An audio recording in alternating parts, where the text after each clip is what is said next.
नमस्कार दर्शकों, मैं हूं आपके साथ माधुरी बंसल और आप देख रहे हैं सिटी नेटवर्क का मथुरा हलचल। और आइए रुक करते हैं आज की खास कुछ खबरों की ओर।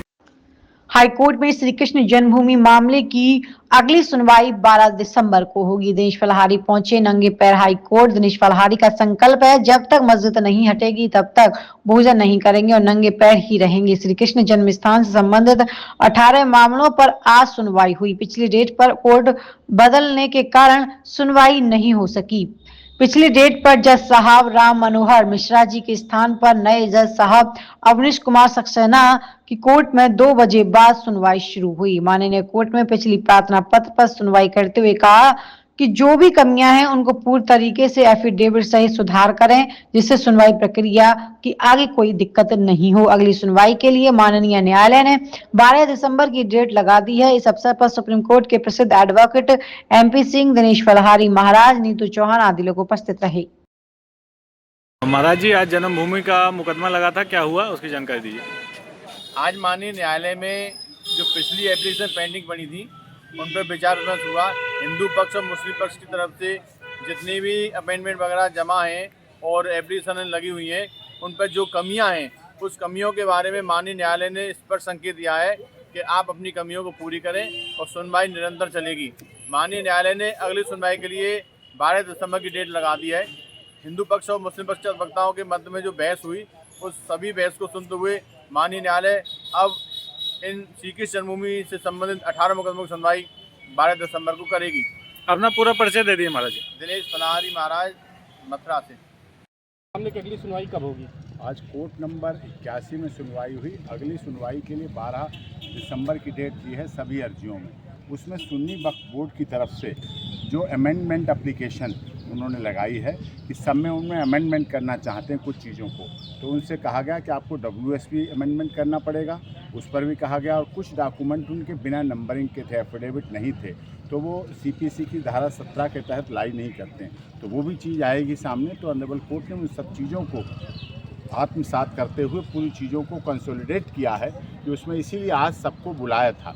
इसीलिए फिज़िकल अपीयरेंस थी पार्टीज़ की भी और लॉयर्स की भी कि फ़िज़िकल अपीयरेंस होके, क्योंकि नए जज साहब आए थे पिछली डेट से इस डेट पे, तो उन्होंने कहा कि सबको हम समझ लें। और ये भी कहा है सभी लॉयर्स से कि आप लोग भी फाइल इंस्पेक्ट कर लें, बल्कि रिकॉर्ड है, जब फाइल इंस्पेक्ट कर लेंगे तो बताने में आसानी रहेगी।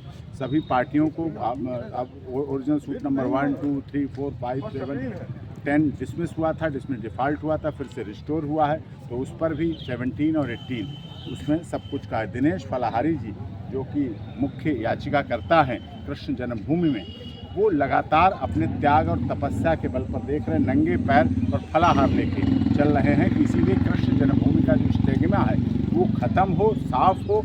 और भारत में जिसमें अयोध्या, मत और काशी का हुआ निपटारा, वैसे ही कृष्ण जन्मभूमि का भी निपटारा होना चाहिए, समय पर निपटारा हो जाए, जिससे सनातन धर्म की रूपरेखा बनी रहे। सरकारें काम कर रही हैं अपनी तरफ से, लेकिन माननीय अदालत भी बहुत स्पीडी ट्रायल कर रही है।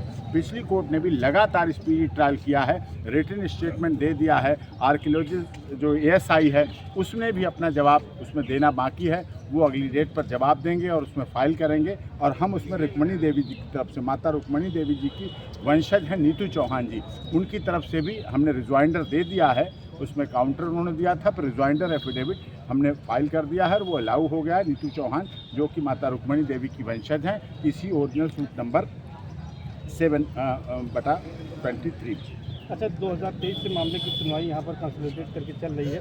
प्रश्नित वाद तय किया गया है, लेकिन अभी तक इसमें वाद बिंदु नहीं तय किए गए। उम्मीद है कि अगली सुनवाई से तय हो जाएगी। अगली सुनवाई पे नहीं हो पाएंगे, लेकिन अगली सुनवाई के बाद वाद बिंदु तय होने के लिए ही ये जितनी मिसलेनियस एप्लीकेशन है, जितनी इम्पीडर एप्लीकेशन लगी हैं, वो सारी पहले डिसाइड करनी है ऑनरेबल हाई कोर्ट इलाहाबाद को। और वो आज भी प्रयास हुआ, आज भी इसी बाबत आर्डर हुए कि जो IE हैं इम्प्लीमेंट एप्लीकेशन लगी हुई हैं वो सारी डिसाइड हो जाएं। उसके बाद सबके WS आ जाएं, काउंटर एफिडेविट आ जाएं, जिससे कि प्रोसेस पूरा हो जाए, बाद में ना रहे। और जो डिसमिस हो गए तो वो रिस्टोर किए गए हैं और उसके आधार पर आगे का प्रोसेस इशू फ्रेम होने को, जिससे आगे सूट चल सके और जल्दी सुनवाई हो सके, स्पीड ट्रायल हो सके। एसेस टू जस्टिस बहरहाल न्याय होते हुए दिखना भी चाहिए। इस देश के लोग जानना चाहते हैं कि क्या मथुरा में कृष्ण जन्मभूमि जहाँ थी, जहाँ कृष्ण, सुदामा, बलराम और दाऊ सब खेले, क्या वहाँ कृष्ण जी नमाज पढ़ते थे? क्या मस्जिद का क्या मतलब है? वहाँ मस्जिद होने का क्या मतलब है?